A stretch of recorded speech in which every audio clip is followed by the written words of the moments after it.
quadro que retrata vinho em cima. I'm Max van Praag. On Private Matters, we talk about intimate relationships from every angle and every way. Tony Robbins said, the quality of your life is the quality of your relationships. And today I'm talking with Sergio Baroni from Italy, who is a psychotherapist here in the US and who works a lot with relationships. Welcome to the show. Thank you, Max. Great to be here. And so the quality of your life, the quality of your relationships, the meaning, the embodiment, and you are Italian, and I love your culture. As you know, I speak Italian too, and right. And you and I both know that the Italian language is very powerful for embodiment, to open the heart, to enjoy all the good things in life. Absolutely. And you bring that into your work, right? Yes, very much so.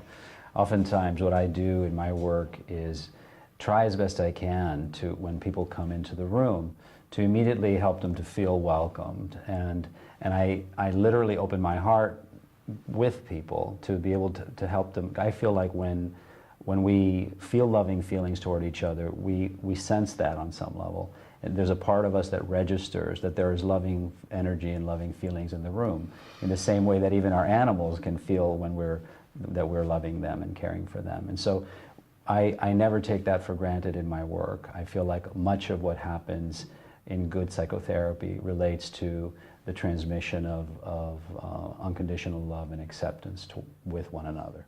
So there are so many psychotherapists here, but they're not all from Italy, and you have this special thing that you're Italian, and that you actually want to do have this as a topic at some point, how the Italian language helps open the heart, right? Right, and see, what I do with all my female clients is I sing them Bocelli.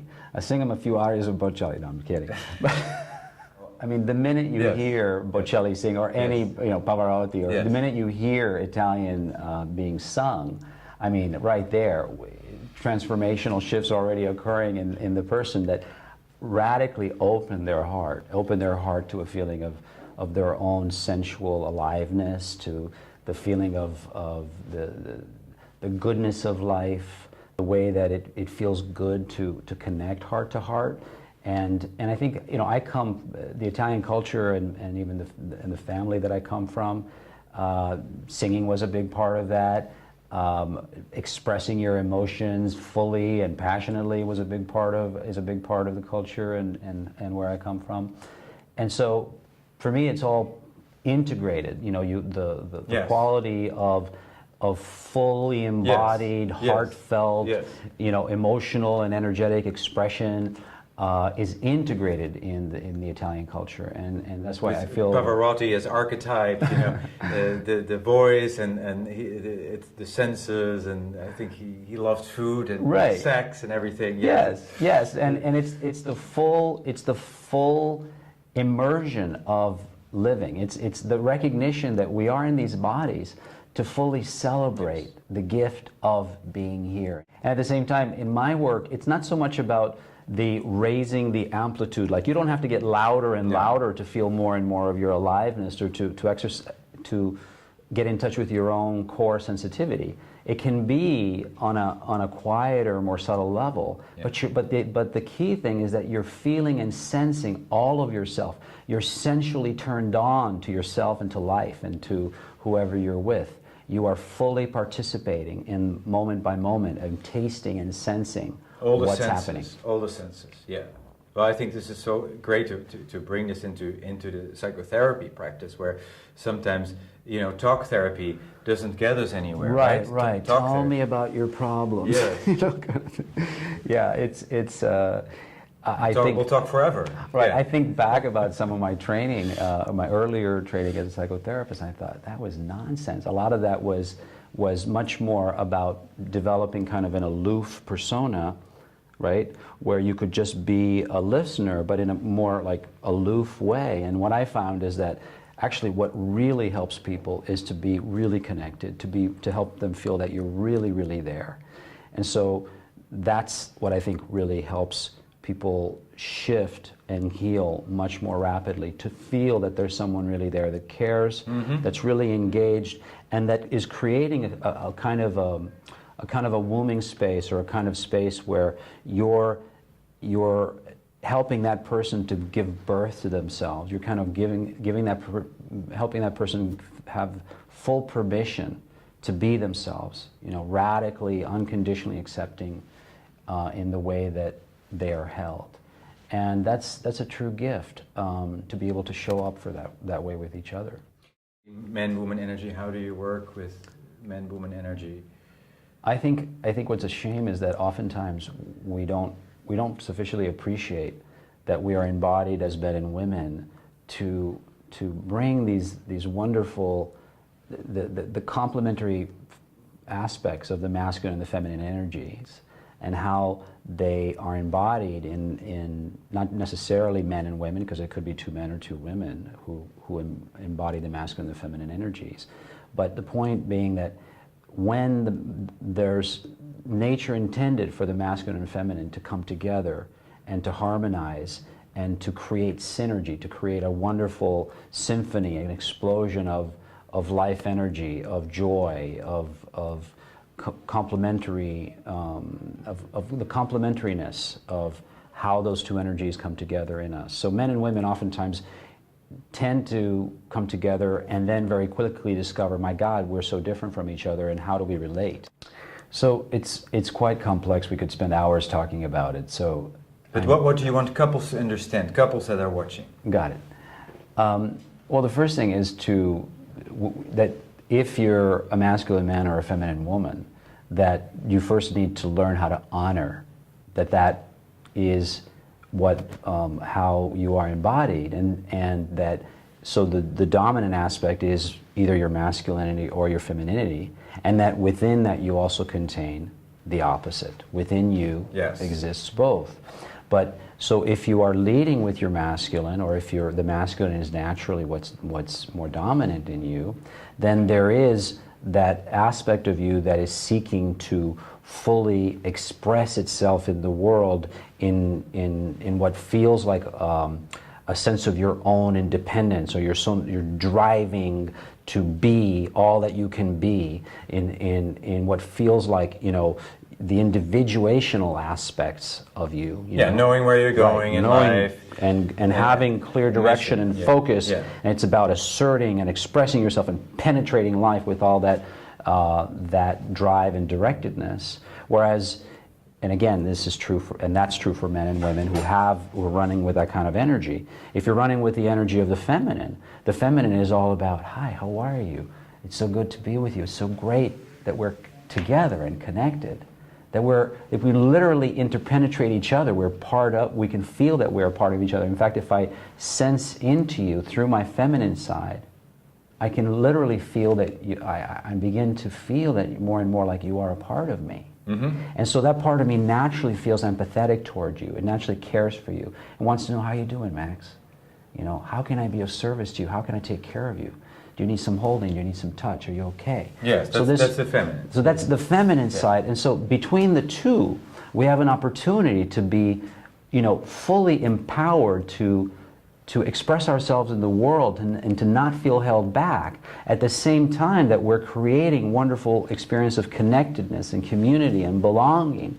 And so we need both, because without one or the other, then we can get caught in over-caring. For instance, if there's too much feminine and not enough of the masculine, there's too much holding on, too much over-caring, too much overprotectiveness, let's say. Whereas if there's too much masculine, there can be over-forcefulness and driving over or past the sensitive side of ourselves, a kind of selfish orientation toward life, instead of recognizing that we're all part of the same thing, and we all need to be taking care of one another and the planet and all of nature. So what would you say to a couple that have like reversed polarity? Like the woman is feminine, but she acts more like the man, and the man is masculine, but he acts more like the woman. He doesn't make decisions, she makes the decisions, and they're both unhappy. And they don't have sex, because it doesn't work. Right. So I would have to first evaluate whether were they that way before they got together, or did they become that way more and more as a result of being together and reversing polarity. For instance, nowadays it's common that, say, if the man, say, got laid off from his job and the woman is still working, it's a common dynamic that, you know, the woman starts relating more and more through her masculine side as she goes to work every day and feels her own kind of power to make money. Take care of things. But what if she's with a weak man? Or yeah, she's with a weak man who is too weak for her to feel like a woman? Well, if that's the case, then obviously we need to work with that man to help him learn how to embody the vigorous aspects of himself, how to get into his body, right? Sometimes it means literally to come down from his head and to feel all of his aliveness, and how to draw his aliveness into a concentrated, into his concentrated core, and then how to bring that sense of vigor into his expression. So work with him to claim his manhood. Claim his manhood, which means becoming more and more present, reliable, consistent, you know, that is clear about what he wants. Clear about what he wants, and being, you know, of integrity with his word. You know, to be able to show up when he says he's going to show up, and to not lie and deceive and hide, but to take risks. This is all part of, you know, a healthy approach to how to build up a man. Have you seen a couple growing in a more healthy and harmonious situation from where a man was weak or was acting weak, and the woman has kind of lost trust and she's taken over the power? Oh yeah. Have you seen that come back to? Absolutely, absolutely. It's sometimes, I believe it. Sometimes it takes work, because instead of the woman, say for instance, a common pattern is for the woman to now beat up on the man, shame him, you know, or to treat him like he's the boy, and now she's taken an overprotective way of relating to him. So whether she's cutting into him and shaming him, or whether she's being overprotective, we need to ask for the woman to step back and come back into her own sense of her own feminine essence, her own natural sensitivity, and draw out from him the qualities that she's actually needing. And if she feels in her heart that what she's really yearning for in the man, for him to really show up, to really be there, to draw out her feminine essence, to draw out her juiciness. Because if she's operating from her masculine, she feels dry and rigid on the inside. She's lost her sense of connection to her own sensuality. So she needs to go and connect more, go inside herself and connect more with that feeling, those energies inside herself, maybe hang around more women or do something that sensually connects her to her own feminine side. And then I would engage with the man to help him access more of, for instance, overcoming the blocks to him becoming more fully present. Maybe there's, you know, maybe he's been caught in a lot of his own shame. You know, that sense of his own collapse, that he doesn't feel he has thoughts or beliefs. So oftentimes men get caught in that feeling of their own sense of insufficiency, or thinking that they're a failure because they haven't succeeded sufficiently in life, or something like that.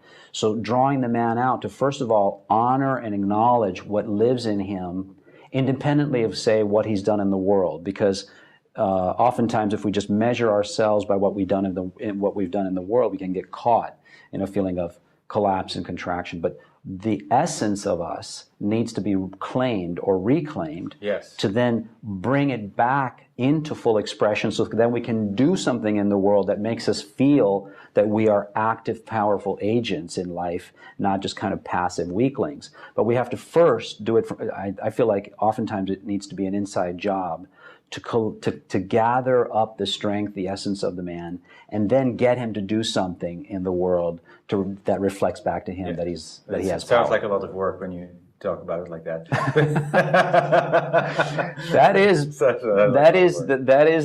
It's the work of working with the energies that allow us to be fully embodied. And what I just described could happen in a matter of, you know, days, weeks. It doesn't have to take months and years for somebody to turn themselves around like that. But it takes a commitment to doing whatever it takes and to raising their energy and their consciousness, so that they're not just passively replaying the same old scripts, the same old patterns, but they're bringing enough energy and consciousness to kind of pause and see, wow, here we are doing the same thing over and over again, and it hurts. It's deeply hurtful in my heart, in your heart, that we're caught in this negative automation, these automatic patterns.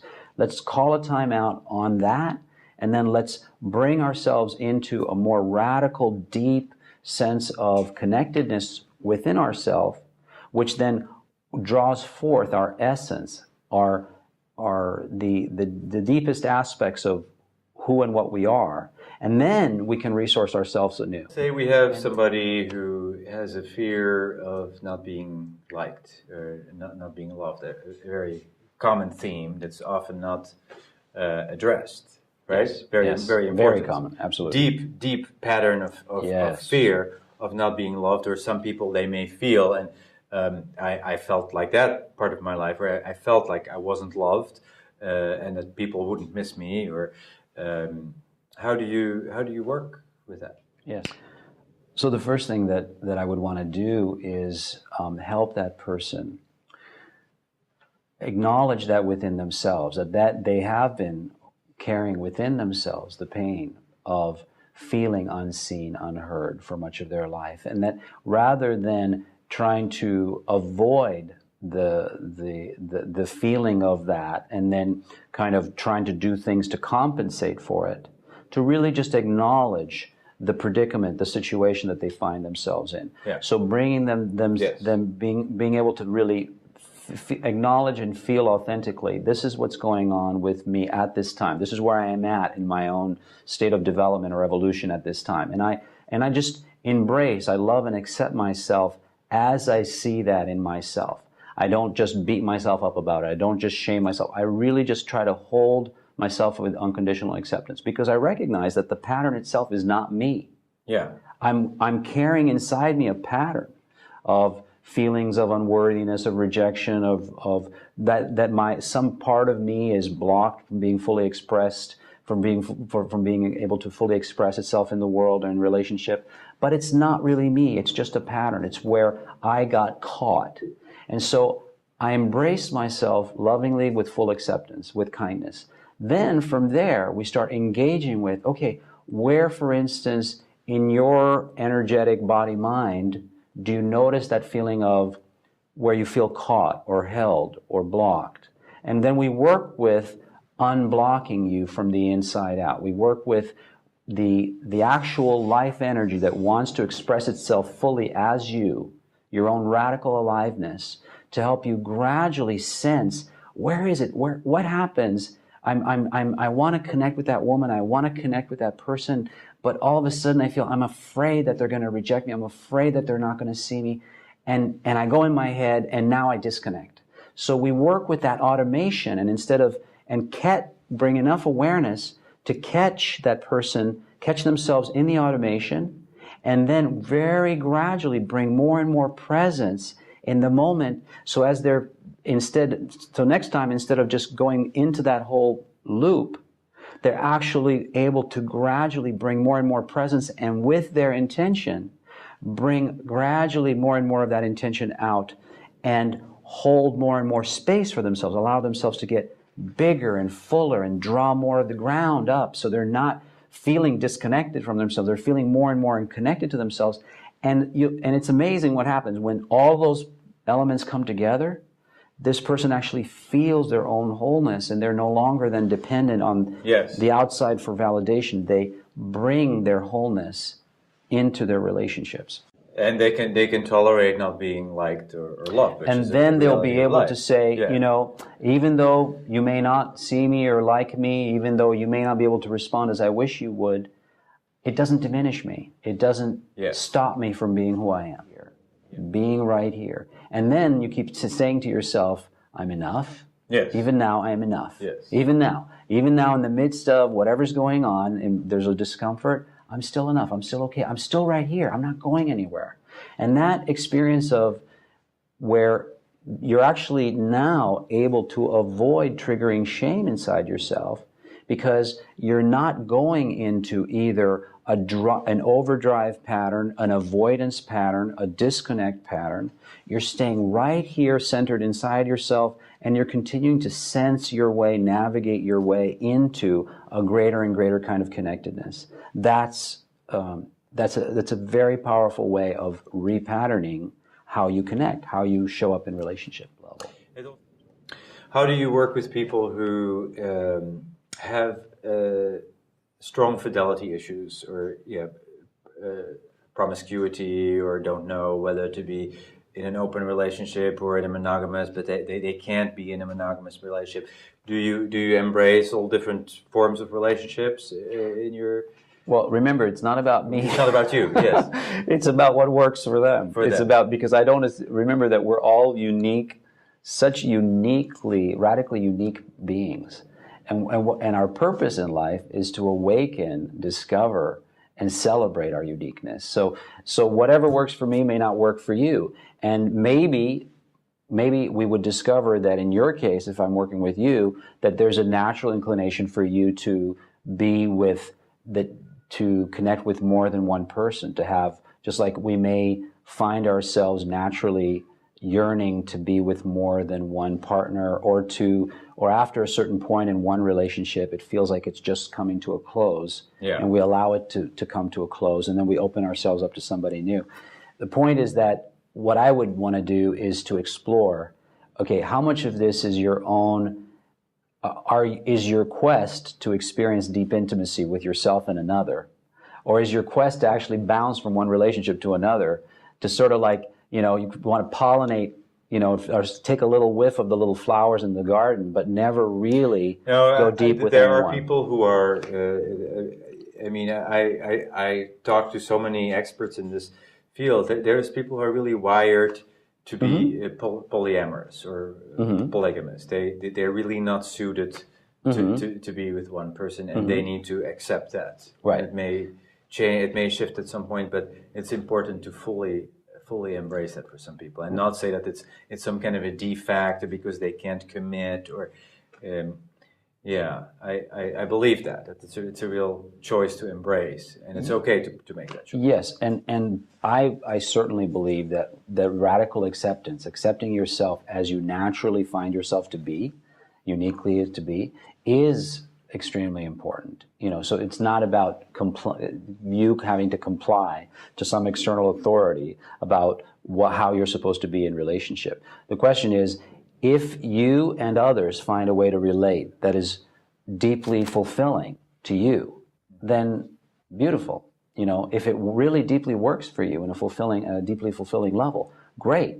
If you find that you're trying out a lifestyle, and then it seems good for a while, but on the other hand, it's creating pain for you or others, then there's something else to explore about that. So I think that we need to differentiate between folks that are really naturally suited for a certain lifestyle versus others who just are not really grounded in themselves, but are kind of superficially grasping at this or that or the other. Yeah. And I think that there's a big difference between those two approaches. Because it can also be a sign of strength to be able to be in a threesome situation. It takes... You would have to have a great deal of there's so many qualities to do it successfully. Yes, you would have to have a high degree of authentic presence, a high degree of compassion, a high degree of emotional intelligence. All those things would have to factor in big time in order to do it successfully. Yeah. So what about people who are lonely? Some people, hiding at home, watching porn, don't want to come out. What do you want to tell them? Well, of course, it's sad when I think about people who sort of settle for a life of watching porn instead of making love to a beautiful woman, because no amount of watching people have sex on television, on a screen, can make up for the incredible wondrousness of actually making love with your own flesh and blood bodies. So I would say don't give up, even though oftentimes there is this kind of addictive allure to things like porn, where it feels good on some level to, say, masturbate to porn or something like that, and some people use that as a stepping stone to try to get themselves to eventually find the courage to meet a woman, date a woman, or something like that. I think that it's important to see it as, okay, this is where I'm at right now. I want to connect with myself sensually, sexually. There's a sense that relationship is really scary, or there's a lot of complications that I'm not ready to deal with or whatever. But to be really honest with oneself about it, and maybe probably engage with other people, friends or therapists, who can guide you to come out of your shell a little bit, take some risks, and gradually move in the direction of connection with another human being. Because it's extremely important that we connect as human beings. We are hardwired to connect with one another if we're going to be happy. Otherwise, there's no way we're going to be happy. We could be doing all kinds of things to make ourselves superficially feel good alone, but that will never bring us happiness until we learn how to deeply connect. And one of the essential. Are you saying that it has to involve sex, or no, it doesn't have to involve sex? No. You can have a pretty good life without sex. Yes. Right. Absolutely. Yes. As long as you feel that, for instance, you have a heartfelt connection with others, you feel that the feeling of connection has to be there. It doesn't have to involve bonding, the sexual organs, but the feeling of connection, the bond. Yes. That is essential. Any last word for people who are stuck and who don't see the light, and who are stuck in struggle, maybe in disputes with their partner? Struggle. I would say, for one thing, never give up. Never give up on yourself, and that life will continue to offer you new opportunities to try again. One, to have a better relationship with yourself, to find ways to honor, love, and accept yourself first.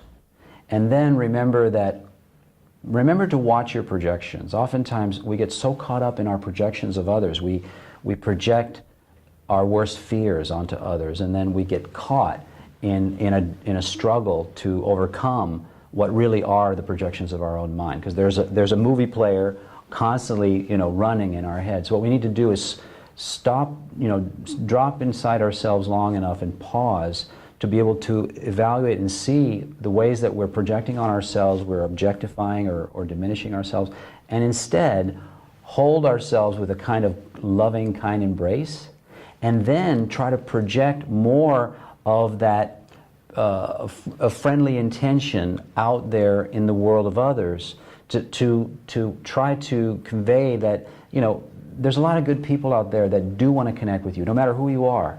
There's people out there that if you give yourself a chance to connect, you're bound to find someone that you can connect with. And if you just give it a chance, and if you don't have the skills, you can learn the skills. There's all kinds of ways to learn the skills. So don't give up. Right. Get up, get out of your room, and begin to engage with yourself and with your heart, with your emotional center, to eventually get on the road toward intimacy. And every little step, even baby steps, will create ever more fulfillment for you. Your practice is in Marin County and in San Francisco. Yes. How can people find you? People can go to sergiobaroni.com, or they can call 415-509-1307. And I'm happy to consult with people just to see where you're at, and a free initial consultation is what I offer for anybody who would like to do that. I'm sure it is very appealing to people, to work with you. Thank you. Yes. Era un grande piacere, molto grazie per questa conversazione, Sergio. Grazie tanto, Max, è un grande piacere anche per me. This was Private Matters. I am Max van Praag. See you next time.